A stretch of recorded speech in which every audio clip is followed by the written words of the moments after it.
Bonjour tout le monde, donc comme vous le savez tous, l'écriture est une grande partie de nos vies et pour pouvoir bien écrire, il est important de connaître tous les types de phrases. La phrase impérative fait partie de ces types de phrases et c'est pourquoi je vais vous la présenter aujourd'hui. Tout d'abord, je vais vous présenter les caractéristiques de la phrase impérative et ensuite, je vais vous présenter des exemples pour appuyer les caractéristiques de cette phrase. Donc tout d'abord, les caractéristiques de la phrase impérative. La phrase impérative est construite pour donner un ordre, un conseil ou pour formuler une demande. La phrase impérative se termine habituellement par un point ou par un point d'exclamation et c'est pourquoi il est facile de la confondre avec la phrase exclamative. Il faut donc faire attention si on le retrouve un verbe à l'impératif au début, c'est ce qui caractérise la phrase impérative et c'est également la manière la plus facile pour retrouver une phrase à l'impératif. Ensuite, on peut aussi souvent retrouver un trait d'union dans la phrase à l'impératif entre le verbe à l'impératif et entre le pronom qui le suit. Et on peut également retrouver un S à la fin du verbe à l'impératif pour faciliter la prononciation orale. Par exemple, dans la phrase « parle-moi-en », on va mettre un S à la fin du verbe « parle » pour faciliter la prononciation orale, puisque à l'oral, on dit plutôt « parle-moi-en » plutôt que de « parle-moi-en ». C'est pourquoi on va rajouter un S à l'écrit. Il existe trois manières de formuler une phrase à l'impératif. Premièrement, on va effacer le pronom « tu »,« nous » ou « vous ».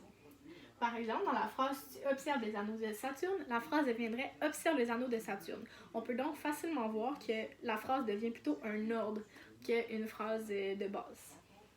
La deuxième manière de fonctionner pour formuler une phrase à l'impératif serait d'effacer le pronom qui sert de sujet et déplacer le pronom du complément du verbe.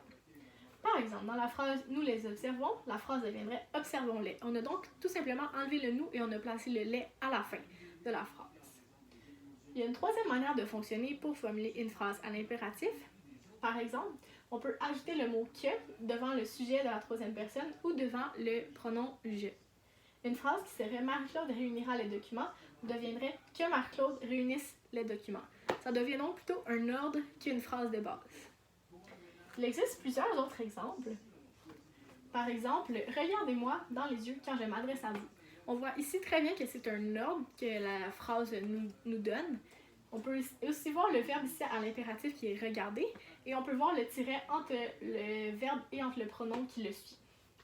Dans la deuxième phrase, elle se ressemble beaucoup mais elle est plus courte, c'est pourquoi je l'ai choisie pour montrer que les phrases à l'impératif peuvent être très courtes. Par exemple, « Travaillons bien ». On voit le tiret entre les deux, mais on voit très bien le verbe « travaillons ». Elle se termine par un point. Donc, on peut facilement voir que c'est une phrase à l'impératif. J'ai un troisième exemple de phrase qui fait partie du livre « Le jardin invisible ». Le jardin invisible n'a pas de numéro de page. Par contre, on peut facilement retrouver cette phrase puisqu'il n'y a pas beaucoup de texte dans le livre. Ici, on voit donc la phrase « Hé, attendez-moi ». Elle se termine par un point d'exclamation et c'est pourquoi je l'ai choisie pour démontrer qu'une phrase à l'impératif peut se terminer par un point d'exclamation. On voit donc très bien qu'il y a un trait d'union entre le verbe et entre le pronom et que la phrase donne un ordre. Donc voilà, merci de votre écoute et j'espère que cette capsule vous aidera dans la prochaine écriture de vos textes à l'aide des types de phrases. Donc voici mes références et une bonne journée.